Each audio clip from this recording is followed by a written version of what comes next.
Dans cette vidéo, on va parler de grand X, une variable aléatoire qui prend des valeurs comprises entre A et B et qui suit une loi de probabilité de fonction de densité petit f.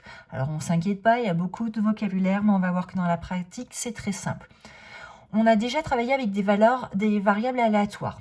Par exemple, quand grand X était une variable aléatoire qui suivait la loi binomiale de paramètres 5, 0,1, ça voulait dire que grand X prenait la valeur 0, ou la valeur 1, ou la valeur 2, ou la valeur 3, ou la valeur 4, ou la valeur 5. Donc grand X prenait un nombre fini de valeurs. Ici, on va travailler avec un grand X qui peut prendre n'importe quelle valeur comprise entre A et B.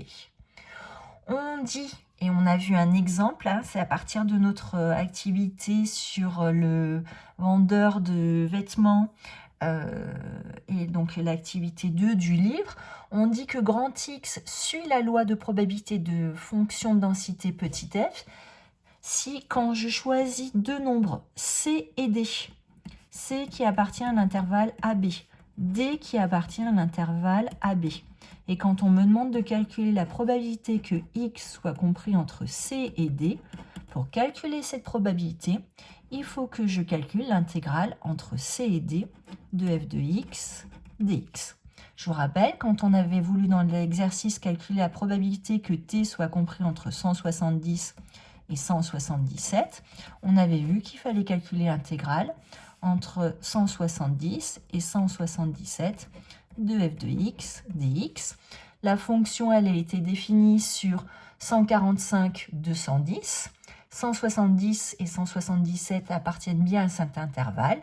Et pour calculer cette probabilité, il fallait calculer cette intégrale. Voilà la définition. Quelles sont les conséquences de cette définition? C'est surtout ça que je veux vous expliquer. Ce sont les remarques notées dans l'énoncé. Première remarque, je vous dis que l'air, donc quand j'ai une fonction qui est définie sur un intervalle AB,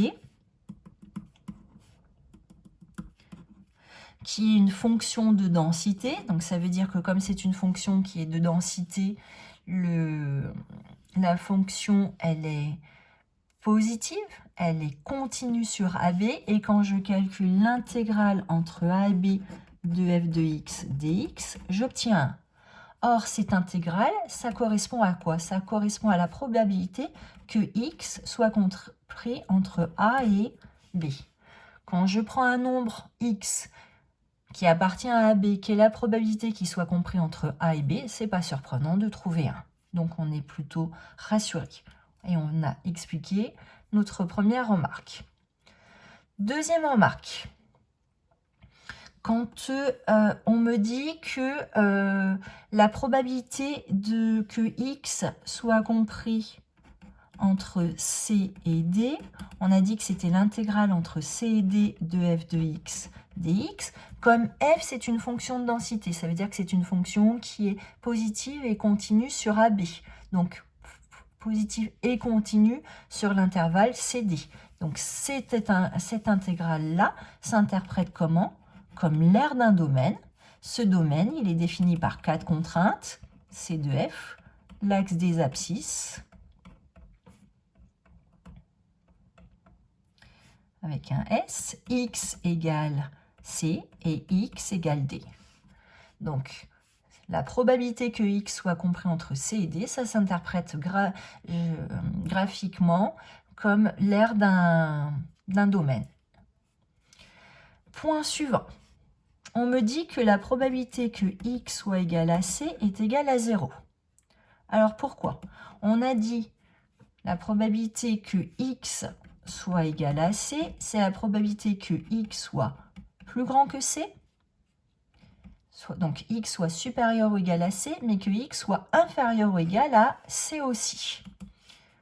Donc dire que x égale à C, ça revient à dire que x, il est supérieur ou égal à C et inférieur ou égal à C. Or ça, d'après la définition, c'est égal à l'intégrale entre C et C de f de x dx. Or je vous rappelle que cette intégrale, quand les bornes sont les mêmes, ça vaut 0. Pourquoi? Si j'appelle grand F une primitive de petit f, ça va me donner grand F de C moins grand F de C, ça vaut 0.